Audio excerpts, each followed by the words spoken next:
5 अगस्त 2024 की दोपहर पड़ोसी मुल्क बांग्लादेश के हवाई अड्डे से सेना के एक विशेष विमान ने उड़ान भरी।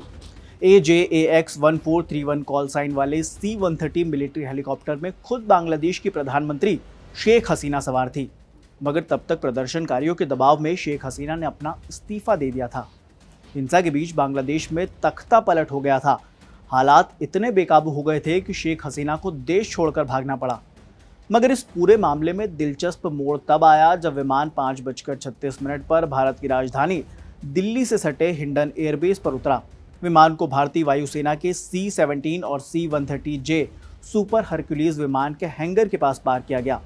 विमान से बांग्लादेश की प्रधानमंत्री शेख हसीना उतरी, साथ में था उनका सहयोगी दल। सभी का स्वागत भारतीय एयरफोर्स के आला अधिकारियों ने किया। एयरपोर्ट पर अजीत डोभाल भी उनसे मिले। स्वागत तय भी था क्योंकि शेख हसीना के हमेशा से भारत के साथ अच्छे संबंध रहे हैं और ये तब हुआ जब बांग्लादेश हिंसा की आग में सुलग रहा था। मगर सवाल ये कि आखिरकार बांग्लादेश में बगावत हुई कैसे, और तो और नौबत यहाँ तक कैसे आ गई कि शेख हसीना को PM पद से इस्तीफा तक देना पड़ा। नमस्कार, मेरा नाम है अमन जैन और आप देखना शुरू कर चुके हैं जागरण एक्सप्लेनर। इन दिनों बांग्लादेश हिंसा की आग में सुलग रहा है। वहाँ हालात बेकाबू हो चुके हैं। हजारों लोग सड़कों पर हैं। उपद्रवी सरकारी संपत्ति को आग के हवाले करने पर उतारू हैं। बेकाबू आंदोलनकारियों के आगे कानून व्यवस्था लगभग दम तोड़ चुकी है। इन सब के बीच बांग्लादेश की प्रधानमंत्री शेख हसीना ने प्रधानमंत्री के पद से इस्तीफा दे दिया। राष्ट्र के नाम एक टेलीविजन संबोधन में सेना प्रमुख वकार उज़्ज़मान ने कहा कि सेना अंतरिम सरकार बनाएगी। 58 साल के वकार ने हाल ही में 23 जून को 3 साल के लिए सेना प्रमुख का कार्यभार संभाला है। 1996 में ढाका में पैदा हुए वकार उज़्ज़मान ने बांग्लादेश के नाम संबोधन में कहा कि देश संकट में है। उन्होंने विपक्षी नेताओं से भी मुलाकात की है और देश को चलाने के लिए अंतरिम सरकार बनाने का फैसला किया है। वे जान माल की सुरक्षा की पूरी जिम्मेदारी लेते हैं और वादा करते हैं कि मांगे पूरी की जाएंगी। उन्होंने प्रदर्शनकारियों से समर्थन करने की अपील की और हिंसा बंद करने के लिए कहा। उन्होंने कहा कि अगर प्रदर्शनकारी साथ मिलकर काम करेंगे तो समाधान की ओर बढ़ सकेंगे। मीडिया रिपोर्ट्स की माने तो बांग्लादेश की सड़कों पर 4 अगस्त को भीषण झड़पें हुई, जिसमें मरने वालों की गिनती 300 के पार हो चुकी है। हालांकि अब तक इस बारे में कोई आधिकारिक बयान जारी नहीं किया गया है। अब सवाल ये कि आखिरकार बांग्लादेश में बवाल हो क्यों रहा है। बांग्लादेश इस समय आरक्षण की वजह से हिंसा की आग में झुलस रहा है और इसके तार जुड़े हैं 1971 के युद्ध से। साल 1971 में जब बांग्लादेश पाकिस्तान से आज़ाद होने के लिए संघर्ष कर रहा था, तब बांग्लादेश में भारत के नेतृत्व में मुक्ति वाहिनी नाम की सेना बनाई गई। बांग्लादेश के लोगों ने इसमें काफ़ी बढ़ चढ़कर हिस्सा लिया। मौजूदा वक्त में बांग्लादेश में आरक्षण का एक बड़ा हिस्सा इन्हीं स्वतंत्रता संग्राम के सेनानियों के परिवार के लोगों को दिया जाता है और इसी आरक्षण की आग में बांग्लादेश जल रहा है। मगर सवाल ये कि आरक्षण तो साल 1971 से चल रहा है, अब उसे खत्म करने के लिए आंदोलन क्यों? दरअसल बांग्लादेश में जैसे आंदोलन अभी हो रहे हैं, ठीक वैसे ही आंदोलन साल 2018 में भी हुए थे, जिसके दबाव में आकर बांग्लादेश की सरकार ने आरक्षण को पूरी तरह से खत्म कर दिया था। लेकिन इसी साल 5 जून को बांग्लादेश की हाईकोर्ट ने आरक्षण फिर से बहाल कर दिया। हालांकि 21 जुलाई 2024 को वहां की सुप्रीम कोर्ट ने हाईकोर्ट के फैसले में बदलाव करते हुए आरक्षण की सीमा 56% से कम कर 7% कर दी। बावजूद इसके छात्र आंदोलन के लिए सड़कों पर उतर गए। अगर बांग्लादेश में आरक्षण का गणित समझने की कोशिश करें तो सुप्रीम कोर्ट के आदेश से पहले वहां सरकारी नौकरियों में 56% आरक्षण था। इनमें से 30% आरक्षण उन्हीं स्वतंत्रता सेनानियों के परिवार के लोगों को दिया जाता था जिन्होंने साल 1971 के युद्ध में साथ दिया था। बचे हुए में से 10% महिलाओं को, 10% पिछड़े इलाकों से आने वाले लोगों को, बाकी बचा हुआ 5% कुछ विशेष समुदायों और 1% आरक्षण दिव्यांग लोगों के लिए मिलता था। मगर सुप्रीम कोर्ट ने 21 जुलाई 2024 को हाईकोर्ट के फैसले में बदलाव करते हुए आरक्षण की सीमा 56% से कम कर 7% कर दी।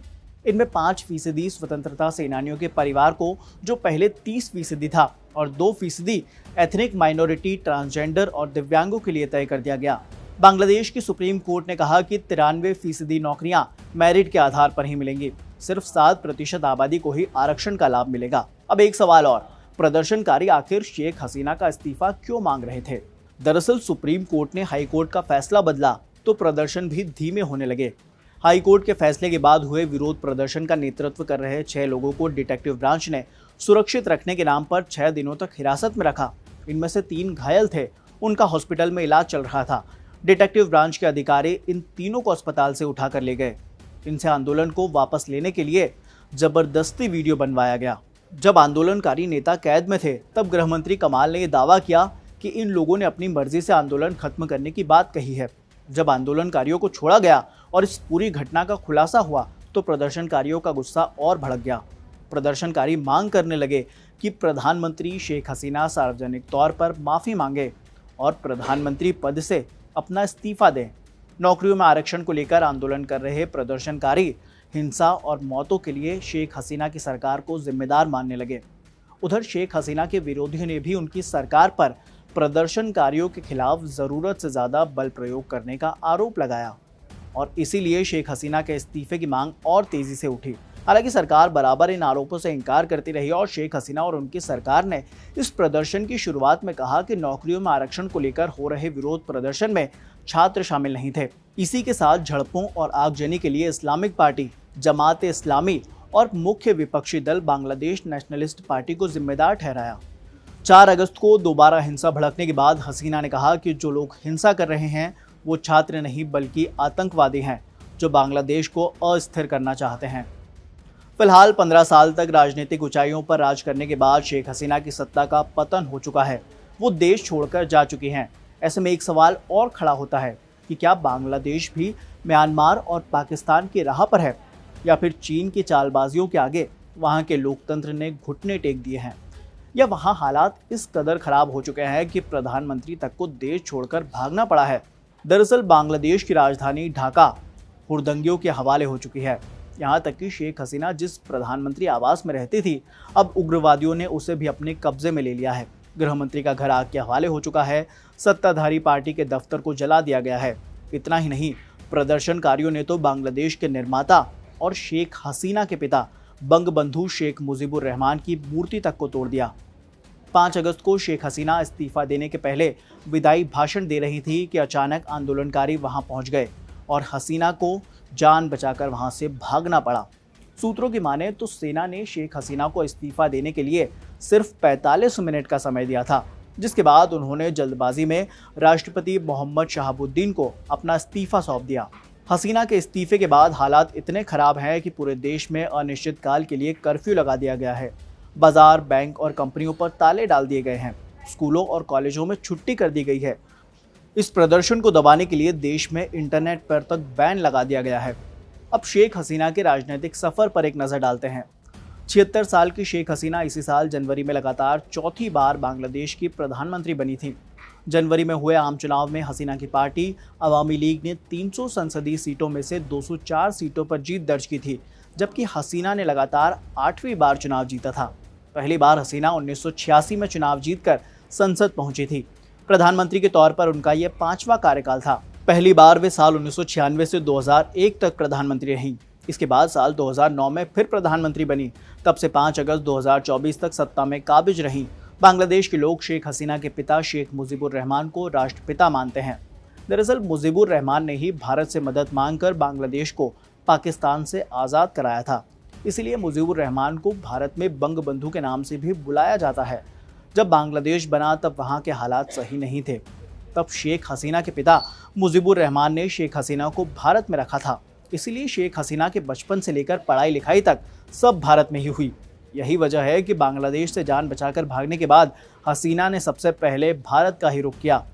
28 सितंबर 1947 को ढाका में जन्मी शेख हसीना अपने घर की सबसे बड़ी बेटी हैं। जब वे दिल्ली से ढाका लौटी तो उन्होंने छात्र नेता के तौर पर राजनीति में कदम रखा। साल 1975 की बात है। हसीना को पार्टी की कमान संभाले कुछ ही दिन हुए थे कि सेना ने बगावत कर हसीना के परिवार के खिलाफ मोर्चा खोल दिया। हसीना के माता पिता और तीनों भाइयों की हत्या कर दी गई। हसीना, उनके पति वाजिद मियां और छोटी बहन रेहाना किसी तरह बच गए। पिता और परिवार के सदस्यों की हत्या के बाद हसीना कुछ समय के लिए जर्मनी चली गई, मगर पूर्व प्रधानमंत्री इंदिरा गांधी से हसीना के अच्छे रिश्ते थे। इंदिरा गांधी ने हसीना को भारत बुलाया और फिर कुछ सालों तक दिल्ली में ही वो रहीं। 1981 में वे अपने वतन बांग्लादेश लौटी। वहाँ हसीना ने वापस अपनी पार्टी का कार्यभार संभाला। अपने कार्यकाल में हसीना ने पार्टी में कई बदलाव किए। याद हो कि साल 2011 में भी जब बांग्लादेश में विरोध प्रदर्शन हुए थे, तब प्रदर्शनकारियों ने शेख हसीना हटाना है, देश को भारत की पपेट बनने से बचाना है जैसे नारे लगाए थे। एक्सपर्ट्स की माने तो ऐसे में भारत को भी संभल कर रहना होगा। एक सवाल और खड़ा होता है, इन सबका भारत पर क्या असर पड़ेगा? भारत और बांग्लादेश के बीच पिछले 53 सालों से द्विपक्षीय संबंध हैं। पिछले साल नई दिल्ली में हुए G20 शिखर सम्मेलन में भारत ने बांग्लादेश को विशेष अतिथि के तौर पर आमंत्रित किया था। एक्सपर्ट्स की माने तो अब शेख हसीना का प्रधानमंत्री न रहना भारत के लिए कई मुश्किलें पैदा कर सकता है। मौजूदा वक्त में बिजली और ऊर्जा के क्षेत्र में दोनों देश मिलकर कई बड़े प्रोजेक्ट्स पर काम कर रहे हैं। दक्षिण एशिया में बांग्लादेश भारत का सबसे बड़ा व्यापार साझेदार भी है। बांग्लादेश के साथ भारत की लगभग 4000 किलोमीटर की सीमा लगती है। लिहाजा चीन और पाकिस्तान जैसे देशों की चुनौतियों को देखते हुए भारत को इस इलाके में एक ऐसी सरकार की ज़रूरत है जो उसकी दोस्त हो। अगर शेख हसीना की सरकार नहीं रहती है तो ये भारत के लिए बेशक सहज स्थिति नहीं साबित होगी। उधर बांग्लादेश में हुए इस पूरे घटनाक्रम के बाद भारत से लगने वाली बांग्लादेश की 4096 किलोमीटर लंबी सीमा पर भारतीय सेना ने अपनी सभी यूनिट के लिए हाई अलर्ट जारी कर दिया है। 5 अगस्त को 7 लोक कल्याण मार्ग पर सुरक्षा मामलों की कैबिनेट समिति की बैठक भी हुई। इस बैठक में प्रधानमंत्री नरेंद्र मोदी को बांग्लादेश के हालात के बारे में जानकारी दी गई। अब देखना ही होगा कि भारत सरकार का इस पूरे मामले में क्या रुख रहता है। फिलहाल के लिए इतना है। इसी तरह की तमाम खबरों के लिए देखते रहिए दैनिक जागरण।